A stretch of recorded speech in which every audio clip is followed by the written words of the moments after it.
وَلَقَدْ يَسَّرْنَا الْقُرْآنَ لِلذِّكْرِ فَهَلْ مِن مُّدَّكِرٍ اعوذ باللہ من الشیطان الرجیم بسم اللہ الرحمن الرحیم۔ اب ہم نے کرنی ہے سورہ بقرہ آیت نمبر 14۔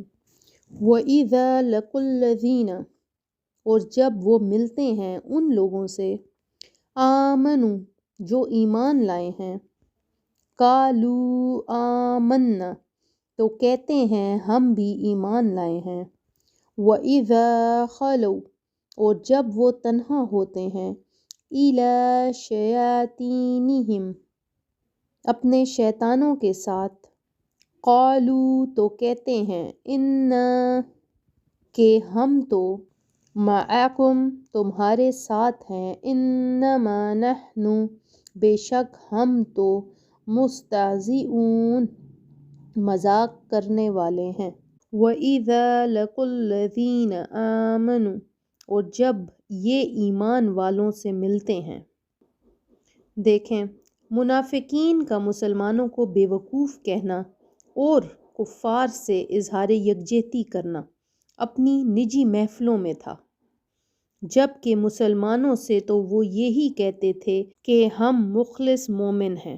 اسی طرح آج کل کے گمراہ لوگ مسلمانوں سے اپنے فاسد خیالات کو چھپاتے ہیں، مگر اللہ سبحانہ وتعالی ان کی کتابوں اور تحریروں سے ان کے راز فاش کر دیتا ہے۔ یہاں رک کر تھوڑا سا یہ سوچنے کی ضرورت ہے کہ کہیں ہم اپنی محفلوں میں، اپنے شادی بیاہ میں، اپنی ہلا گلا والی کسی بھی محفلوں میں، کسی اسکارف والی کا، کسی برقعے والی کا، کسی کا نقاب کر کے بیٹھنا، یا کہیں کسی کے اونچے پانچے دیکھ کر، مردوں کا، عورتوں کی بات نہیں کر رہی، عورتوں نے تو اونچے پانچے پہننے ہی نہیں ہیں، جبکہ ہماری کیپریز شروع ہوئی ہیں۔ ہم کہیں کسی ایسے دینی لوگوں کا مذاق تو نہیں اڑاتے اپنی محفلوں میں، یا انہیں دیکھ کر ہمارے دل میں کس قسم کے خیالات آتے ہیں؟ ہمیں اب اس چیز پر نظر رکھنے کی ضرورت ہے۔ دیکھیں، یہ ہر آیت ہمیں اپنے اوپر ڈھال کر دیکھنی ہے۔ یہ جتنی منافقین کی نشانیاں بتائی جا رہی ہیں، یہ صرف اس لیے نہیں ہے کہ یہ پرانے لوگوں کے قصے ہیں، یہ سب ہمارے لیے ہیں، یہ سب ہماری اصلاح کے لیے ہیں، کیونکہ اس بار اللہ سبحانہ وتعالی نے ہمیں چنا ہے اپنی امامت سونپنے کے لیے۔ یہاں پر ہم تھوڑا سا اپنے سوچ کے فرق پر نظر ڈالتے ہیں کہ کہیں خدا نخواستہ ہم ایسا تو نہیں سوچتے، عورت پانچے اوپر پہنے تو فیشن، مرد پہنے تو بے وقوف لگ رہا ہے۔ عورتوں کا پردہ کرنا منافقین کے لیے بے وقوفی ہے۔ اس عورت میں ایسا ہے کیا کہ اسے کوئی دیکھے گا جو اتنا پردہ کر کے پھر رہی ہے؟ ہم آج کل فیشن کے نام پر اپنے جسموں کی نمائش کر کر اپنی بچیوں کو جو ہم پہناتے ہیں، جو ہم ٹائٹ جینز کی پینٹیں پہناتے ہیں، دیکھیں سوچ لیں، ہم سب جہنم کی تیاریاں کر رہے ہیں، اپنے لیے بھی اور اپنی اولاد کو بھی اس میں دھکیل رہے ہیں، اگر ہم میں سے کوئی ایسا کچھ کرتا ہے تو۔ یہ اللہ سبحانہ وتعالی ہمیں ڈھیل دے رہے ہیں، ہمیں یہ سمجھنا پڑے گا۔ ہم آج کل کتنا فخر محسوس کرتے ہیں کہ ہماری شادی پر تو اتنی مہندیاں ہوئی ہیں، 10 دن سے ہم مہندیاں کر رہے ہیں، 10 دن سے ہم فنکشن اٹینڈ کر رہے ہیں، اور لوگوں کو لا لا کر دکھاتے ہیں کہ دیکھو یہ جہیز آیا ہے میرے بیٹے کے سسرال سے۔ دیکھیں، ان سب چیزوں پر اگر یہ ہم میں ہیں تو ہمیں نظر ڈالنے کی ضرورت ہے کہ ہم اپنے ساتھ کیا کر رہے ہیں، اسلام کو کیسے ہم اپنے مطلب کے مطابق ڈھال رہے ہیں۔ یہ اور اس سے آگے آنے والی آیات سب ہمارے بارے میں ہیں۔ ہم نے ان سب آیات کو ایسے دیکھنا ہے جیسے اللہ سبحانہ وتعالی ہم سے مخاطب ہیں۔ اب ہم یہ دیکھتے ہیں کہ بے دینوں کی فریب کاریوں سے ہم کیسے ہوشیار رہ سکتے ہیں۔ یہاں پر یاد رکھیں کہ اس آیت میں مسلمانوں کو خبردار کیا جا رہا ہے کہ وہ بے دینوں کی فریب کاریوں سے ہوشیار رہیں اور ان کی چکنی چپڑی باتوں سے دھوکہ نہ کھائیں۔ ایک اور مقام پر اللہ سبحانہ وتعالی ارشاد فرماتے ہیں، سورہ آل عمران کی 118، 119 اور 120، یہ 3 آیاتوں میں ارشاد ہے، ترجمہ: اے ایمان والوں، غیروں کو رازدار نہ بناؤ، وہ تمہاری برائی میں کمی نہیں کریں گے، وہ تو چاہتے ہیں کہ تم مشقت میں پڑ جاؤ۔ بے شک ان کا بغض تو ان کے منہ سے ظاہر ہو چکا ہے، اور جو ان کے دلوں میں چھپا ہوا ہے وہ اس سے بھی بڑھ کر ہے۔ بے شک ہم نے تمہارے لیے کھول کر آیتیں بیان کر دیں، اگر تم عقل رکھتے ہو۔ خبردار یہ تم ہی ہو جو انہیں چاہتے ہو، اور وہ تمہیں پسند نہیں کرتے، حالانکہ تم تمام کتابوں پر ایمان رکھتے ہو، اور جب وہ تم سے ملتے ہیں تو کہتے ہیں ہم ایمان لا چکے ہیں، اور جب تنہائی میں ہوتے ہیں تو غصے کے مارے تم پر انگلیاں چباتے ہیں۔ اے حبیب تم فرما دو اپنے غصے میں مر جاؤ، بے شک اللہ دلوں کی بات کو خوب جانتا ہے۔ اگر تمہیں کوئی بھلائی پہنچے تو انہیں برا لگتا ہے، اور اگر تمہیں کوئی برائی پہنچے تو اس پر خوش ہوتے ہیں، اور اگر تم صبر کرو اور تقوی اختیار کرو تو ان کا مکر و فریب تمہارا کچھ نہیں بگاڑ سکے گا۔ بے شک اللہ سبحانہ وتعالیٰ ان کے تمام کاموں کو گھیرے میں لیے ہوئے ہے۔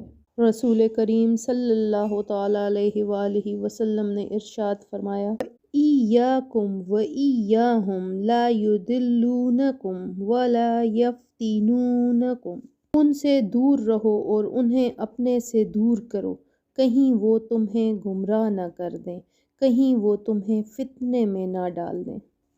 آج ہم یہاں رک کر اب یہ سوچیں کہ ہم کن کن کی پیروی کرتے ہیں، ہم کن کن کو پسند کرتے ہیں، ہم کن لوگوں کے فیشن پسند کرتے ہیں، ہم کن کن ہندوانہ رسموں کو منانا پسند کرتے ہیں۔ یہ مہندی، یہ اپٹن، یہ ویلنٹائن ڈے، یہ بیبی شاور، یہ گود بھرائیاں، یہ چوتھی کی روٹیاں، لباس میں یہ ہاف سلیوز، یہ جینز کی پینٹیں، یہ شارٹ شرٹس، یہ اسکرٹس، دوپٹوں کے بغیر کپڑے پہننا، ڈانس کرنا، انگلش بولنے کی ہر وقت کوشش کرنا جبکہ اردو کے مشکل الفاظ ہمیں سمجھ ہی نہیں آتے۔ سوچیں یہ کس مذہب، کس کلچر کا حصہ ہیں یہ سب باتیں؟ یہ پیریں کرنا، یہ جمعراتیں کرنا، یہ سب ذرا قرآن میں ڈھونڈ کر تو دیکھیں کہ یہ کہاں پر ہیں یہ سب فنکشنز، یہ سب چیزیں۔ ہم نے کیوں اپنے غریب طبقے کے لیے اتنی مشکلات پیدا کر دی ہیں؟ تبھی تو ہم کہتے ہیں کہ ہمیں ٹائم نہیں ملتا، ہمارے پاس وقت نہیں ہے قرآن پڑھنے کا، اس لیے کہ ہم فالتو کاموں میں اتنے زیادہ مجبور ہیں اور مصروف ہیں کہ ہمیں قرآن پاک کا ٹائم نہیں ملتا۔ آج ہمیں اگر کوئی کہے کہ آج رات کو فنکشن پہ جانا ہے تو ہمارے پاس ٹائم ہے، لیکن اگر ہمیں کوئی کہے کہ قرآن کی کلاس کے لیے آؤ تو ہمارے پاس ٹائم نہیں ہے۔ ہم ہر روز اللہ سبحانہ وتعالیٰ کے لیے 15-20 منٹ، آدھا گھنٹہ نہیں نکال سکتے، اور غیر ضروری اور غیر شرعی کاموں کے لیے 2-2، 4-4، 5-5 گھنٹے ہمارے پاس ہیں، اور مسلسل متواتر ہم 2-2، 3-3، 4-4 دن نکال سکتے ہیں ان کاموں کے لیے۔ سوچیں، دیکھیں آج نہیں سوچیں گے تو ٹائم نہیں ملے گا اس کے بعد یہ سوچنے کا۔ اعلیٰ حضرت امام احمد رضا خان رحمۃ اللہ تعالیٰ علیہ فرماتے ہیں، مسلمان کا ایمان ہے کہ اللہ اور رسول سے زیادہ کوئی ہماری بھلائی چاہنے والا نہیں، جس بات کی طرف وہ بلائیں یقیناً ہمارے دونوں جہان کا اس میں بھلا ہے، اور جس بات سے منع فرمائیں بلا شبہ سراسر نقصان ہی نقصان ہے۔ دیکھیں ایسے لوگوں کو ہمیں پہچاننا ہوگا اپنے ارد گرد ہی، جو آپ کے حجاب لینے پر آپ کو کہتے ہیں کہ تم تو کتنی بڑی لگ رہی ہو، ابھی اتنی عمر نہیں ہے کہ جتنا تم نے یہ اوپر حجاب لے لیا ہے۔ جب آپ درمیان سے مانگ نکالیں تو آپ کو کہا جائے کہ یہ کیا پینجے کے پینجے لگ رہے ہو، یہ کتنا بیکورڈ سا اسٹائل ہے، ذرا کوئی لیٹسٹ سا اسٹائل کٹواؤ، حالانکہ یہ سنت رسول ہے۔ آپ ڈانس نہ کریں تو کوئی اصرار کرے کہ سب کر رہے ہیں تم بھی کرو، اس میں ایسی کیا بات ہے؟ لڑکے لڑکیوں کی دوستیوں پر اب ہم اعتراض نہیں کرتے، کیوں؟ حالانکہ یہ سب سے بڑا فتنہ ہے۔ دوستیوں کے نام پر کیا کچھ نہیں ہو رہا ہمارے معاشرے میں؟ کیا ماں باپ ہونے کی حیثیت سے ہمیں نہیں پتہ؟ یہ ہمارے ارد گرد کے لوگ ہوتے ہیں جو ہمیں ٹھیک راہ پر چلنے سے اس طریقے سے اور مختلف طریقوں سے روکتے ہیں۔ انہیں ہمیں اپنے ارد گرد پہچاننا ہوگا، اور ہیں تو یہ ہمارے اپنے، ہمیں اپنی بھی اصلاح کرنی پڑے گی اور ان کی بھی اصلاح کرنی پڑے گی، لیکن ہم اصلاح تب کریں گے جب ہمیں پتہ ہوگا کہ اللہ سبحانہ و تعالیٰ نے قرآن پاک میں فرمایا کیا ہے، ٹھیک حکم کیا ہے۔ ہم بچوں سے ہر قسم کی بات کرتے ہیں اور نہیں کرتے تو یہ بات نہیں کرتے کہ بیٹا تمہیں نماز جنازہ کی نیت، اس کی دعا نماز آنی چاہیے، جب میں فوت ہوں تو تم نے میری نماز پڑھانی ہے۔ ہم ان باتوں کو کرنے میں تو آر محسوس کرتے ہیں، لیکن ہم فلموں اور ڈراموں کی ڈسکشن کرنے میں بالکل آر محسوس نہیں کرتے۔ یہ سب کیا ہے؟ یہ فرق ہمیں سمجھ میں کیوں نہیں آ رہے؟ مصطفیٰ صلی اللہ تعالی علیہ وآلہ وسلم تمہیں منع فرماتے ہیں، وہ تمہاری جان سے بڑھ کر تمہارے خیر خواہ ہیں۔ حریص علیکم، تمہارا مشقت میں پڑنا ان کے دل پر گراں گزرتا ہے، یعنی ہمارا مشکلات میں گرنا نبی کریم صلی اللہ تعالی علیہ وآلہ وسلم کو تکلیف دیتا ہے۔ عزیز علیہ ما عنتم، واللہ وہ تم پر اس سے زیادہ مہربان ہیں جیسے نہایت چہیتی ماں اکلوتے بیٹے پر۔ بالمؤمنین رعوف الرحیم، ان کی سنو، ان کا دامن تھام لو، ان کے قدموں سے لپٹ جاؤ۔ جیسے ایک ماں اپنے بچے کو آگ کے پاس جانے سے روکتی ہے، یا اسے ماچس جلانے کا شوق ہوتا ہے تو اسے بار بار ٹوکتی ہے کہ دیکھو بیٹا ہاتھ جل جائے گا، کچھ ہو جائے گا تمہیں، مت کرو، پھر غصہ بھی کرتی ہے، پھر جھڑکتی بھی ہے، پھر پیار سے بھی سمجھاتی ہے۔ بالکل اسی طرح اللہ سبحانہ و تعالیٰ اور نبی کریم صلی اللہ تعالیٰ علیہ وآلہ وسلم اپنے بندوں کو سمجھا رہے ہیں پیار سے۔ قرآن پاک میں اللہ تعالیٰ نشانیاں بتا رہے ہیں، واقعات بتا رہے ہیں کہ دیکھو ایسا ایسا ہو چکا ہے، بچ جاؤ، بچ جاؤ، اس جہنم کی آگ سے بچ جاؤ جس کا ایندھن انسان اور پتھر ہوں گے۔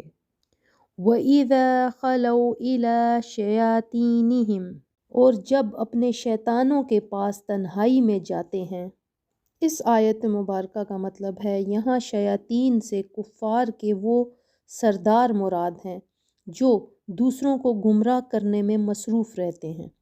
منافق جب ان سے ملتے ہیں تو کہتے ہیں کہ ہم تمہارے ساتھ ہیں، اور مسلمانوں سے ملنا محض وقت گزارنا ہے یا ان کا مذاق اڑانا ہے، اور ہم ان سے اس لیے ملتے ہیں تاکہ ان کے راز معلوم ہوں اور ان میں فساد انگیزی کے مواقع ملیں۔ اس سے معلوم ہوا کہ جس طرح جنات میں شیاطین ہوتے ہیں، اسی طرح انسانوں میں بھی شیاطین ہوتے ہیں۔ انما نحن مستہزئون، ہم تو صرف ہنسی مذاق کرتے ہیں۔ منافقین صحابہ کرام رضی اللہ تعالی عنہم کے سامنے ان کی تعریفیں کرتے اور بعد میں ان کا مذاق اڑاتے تھے۔ اس بات کا بیان کرنے کے لیے یہ آیت مبارکہ نازل ہوئی۔ صحابہ کرام اور علماء دین کا مذاق اڑانے کا حکم۔ اس آیت سے یہ بھی معلوم ہوتا ہے کہ صحابہ کرام رضی اللہ تعالی عنہم اور بزرگان دین کا مذاق اڑانا منافقوں کا کام ہے۔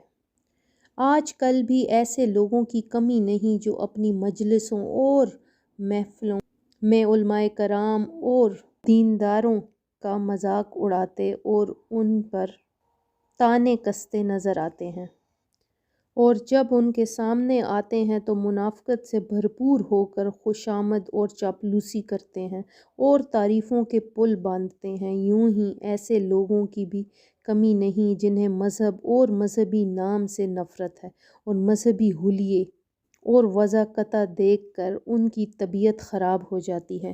اللہ سبحانہ و تعالیٰ ان لوگوں کو ہدایت عطا فرمائے، آمین۔ یاد رہے کہ انبیاء کرام علیہم الصلاۃ والسلام اور دین کا مذاق اڑانا کفر ہے۔ یوں ہی صحابہ کرام رضی اللہ تعالی عنہم کی بے ادبی گمراہی ہے، اسی طرح علم کی وجہ سے علماء دین کا مذاق اڑانا کفر ہے ورنہ حرام ہے۔